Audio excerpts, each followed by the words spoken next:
We are virtually under assault right now. It's not alarmism, it's not exaggeration.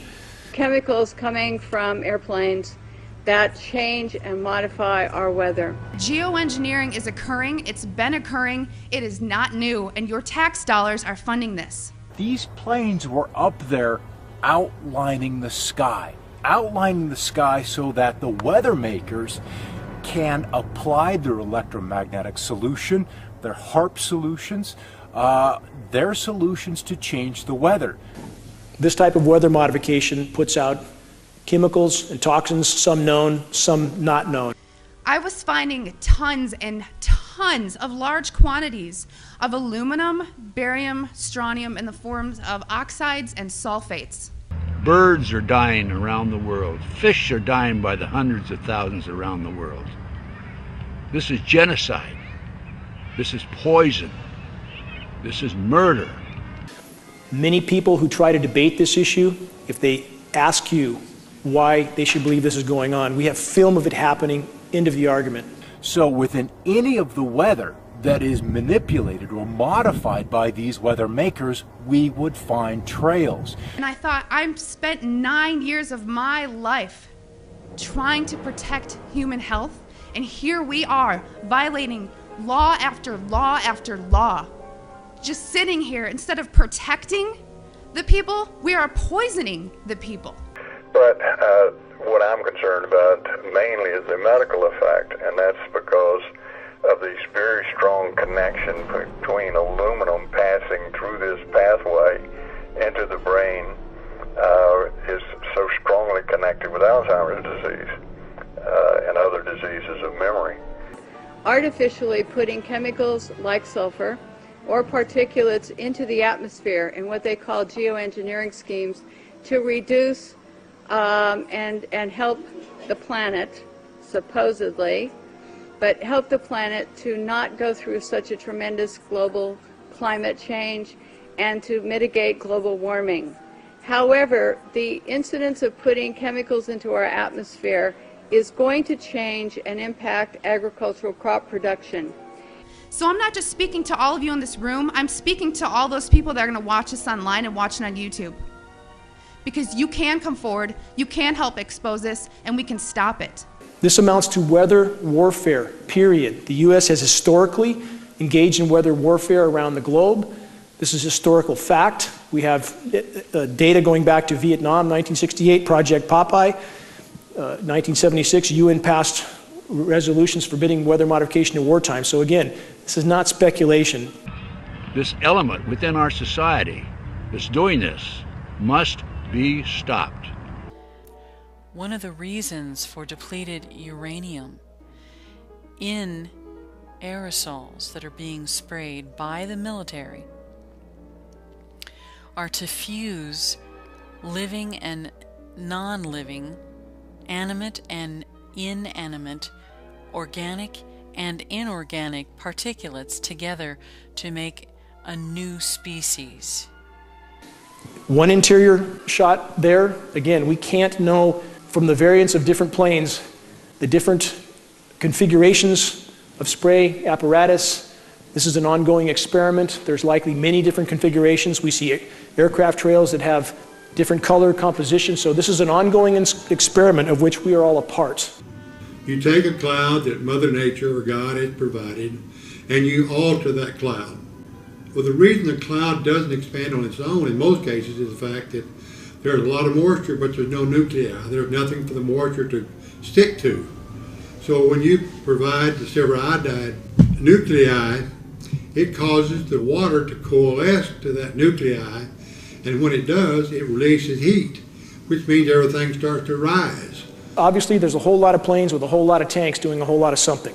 So these chemtrails are acting as a targeting, an alignment mechanism. So from space, you can deposit energy at very specific layers in the atmosphere. And right now, we are making man-made clouds, and this is trapping warmth in our atmosphere. What do weather weapons do? They wreak havoc in countries without anybody knowing they're even under assault. In the case of floods, droughts, all of this is a form of weather weaponry and weather warfare. The experiments can give you colorful auroras, which they talk about as being wonderful.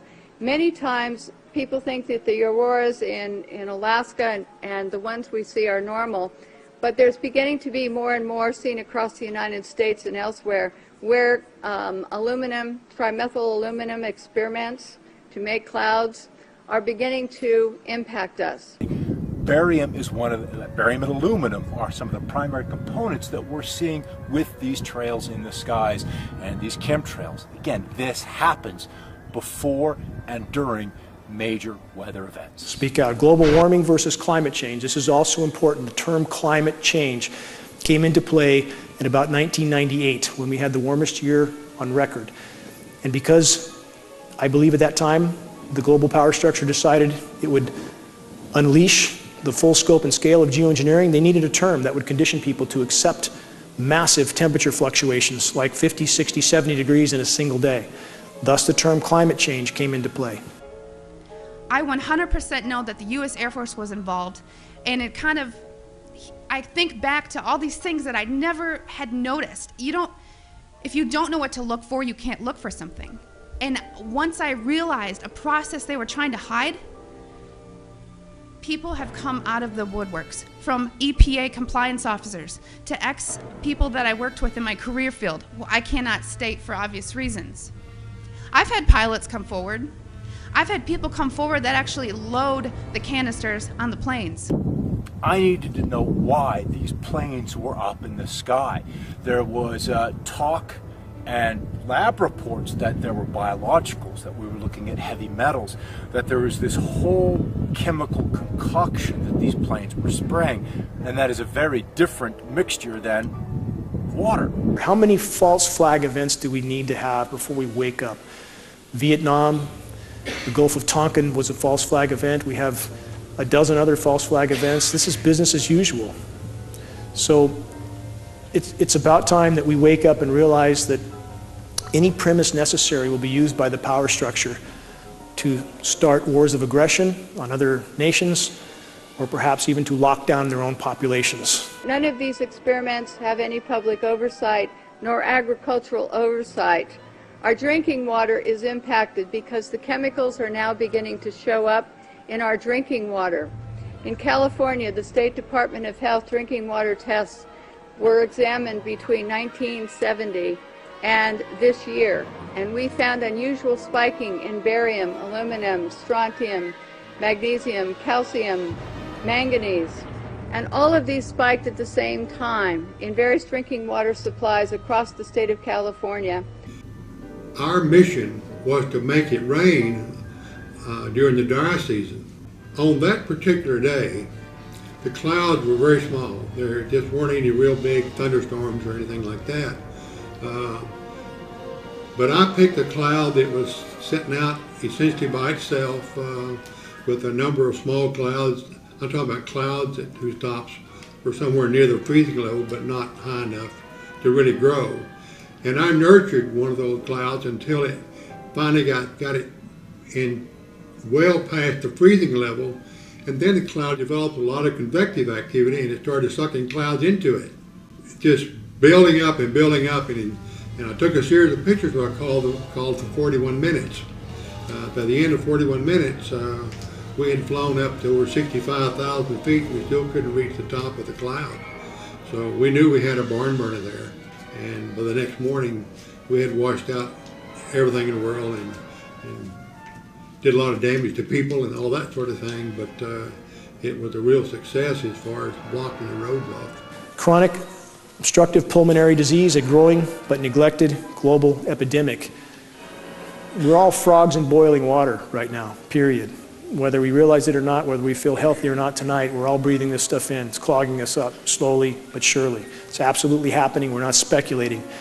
We have about 6 lab tests from Shasta County alone. We know this material's in the air, and we know we're breathing it. So what's happening with these atmospheric tests is that aluminum, as one example, gets into, with increased pollution and acid rain, gets into the root systems of our crop trees and our trees, and it looks like the trees are dying of drought. but they're not. What happens is that the root systems can no longer absorb the water and the nutrients needed to survive. Many of our forests in Redding, California and other areas are dying. The oak trees, the redwood trees, the Douglas fir across the United States, many areas. We believe that these trees are impacted because they cannot absorb enough water because aluminum is going into their root systems. One of the organisms that I found is a genetically engineered organism that was discovered in 2010. It's called Pseudomonas syringae, and what it does is it creates freezing at low temperatures, thus destroying crops. We know this material's in the air, and we know we're breathing it. There's no speculation on this. This is a bioaccumulative metal. It's just what we know about is lethally harmful. So this is a problem we all are experiencing to some degree. 1 in 3 older adults now dies with dementia and/or Alzheimer's. Doesn't mean they die with it or from it, but they die with it. And all of us, again, are somewhere along that path. Cognitively, we all have this stuff in us. It's affecting us all to some degree. This is an older chart. I've used this chart before, but it's important because it shows the escalation for autism.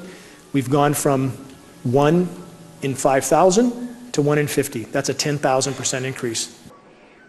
If we don't look at the problems that we are creating, the atmospheric testing programs, in other words, the jet contrails that are warming our climate, and we say to ourselves, we want to geoengineer something else. We want to add more particulates to help global warming or to stop climate change. What we're going to have is we're going to have a pea soup up there of chemicals which are going to be detrimental to our health. So why are people watching American Idol and football and drinking beers and having tailgate parties? We're immersed in an absolute crisis right here, right now. So one thing I want to tell you is what you can do about it.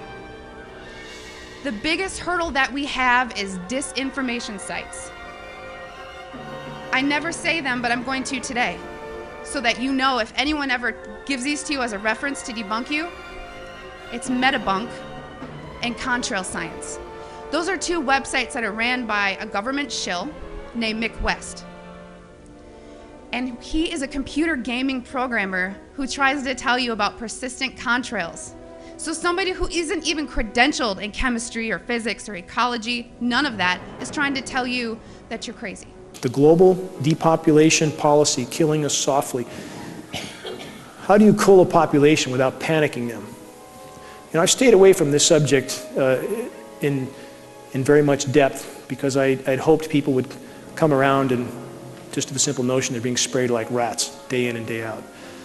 But it seemed not enough have. As long as McDonald's is flipping burgers and Walmart's open, people seem to think everything's okay, but it's not. It's not. And this will come to a very abrupt end very soon. On the course we're on, there is really no denying at this point that Agenda 21 and eugenics appear to be a part of this equation. I want you to take down my email. It is Kristen, Kristen, Megan, MEGHAN, @gmail.com. And by emailing me, I can give you some information for what I'm about to tell you. If you still don't believe it, or you still want to convince people, there's something you can do. You can take a glass jar. It needs to be a glass jar, so there's no BPAs. Take a rain sample and take a snow sample. Can geoengineering save the planet? You have a lot of dialogue right now with a lot of very, very frightened meteorologists, scientists, a lot of people from academia that are either mentally retarded, clinically blind, or paid liars. There's no chance that anybody with a high double-digit IQ doesn't know what's going on up there. And I've talked to a lot of people from academia. I know a lot of them. A lot of them know, and they're scared. They're very scared. I had NOAA scientists a year and a half ago tell me off the record they're, quote, alarmed as hell. They don't know what to do about it because they have no First Amendment protection. I tried to disencourage the soil sampling because everyone's background of where you live is different. Because a lot of the materials that are used in geoengineering are natural occurring in Earth, just not in the industrialized form that they're used. So if you take these rain samples and you take the snow samples, email me, because I cannot publicly tell you where to send them, because we've actually been blackballed by labs who refuse to run our samples. We have at our disposal already some technologies and already the wherewithal to begin to make the planet more healthy and to put it into a different perspective. But if we go to the geoengineering schemes that are waiting in the wings, thousands of them, to put the particulates up and sulfur, then we are going to be in trouble with agriculture across the United States and around the world. So again, we all need to pay attention to this. And the thing with geoengineering is, for those who are involved with these programs, our military brothers and sisters, of which there's great people in the military, if we could all work together, if we could bring this to light, if we could expose this issue, those people are brothers and sisters in the military who are doing things that they don't understand the ramifications of. If we could reach them, I believe they would refuse to participate. It is time that we look at some different solutions that are already here, and it's time that we look at what's happening in our skies and say we don't need to add any more chemicals, we are doing enough. We still have a little bit of light at the end of this road, but we don't have a lot of time. The sun's going down very quickly. I need help. I can't do this alone. I absolutely can't. I'm doing everything I can, but locally people are needed to organize and do certain things that could put us on the radar. So I just want everyone to know and understand that of all things, of all the freedoms that we are losing, geoengineering is the #1 issue that we are facing.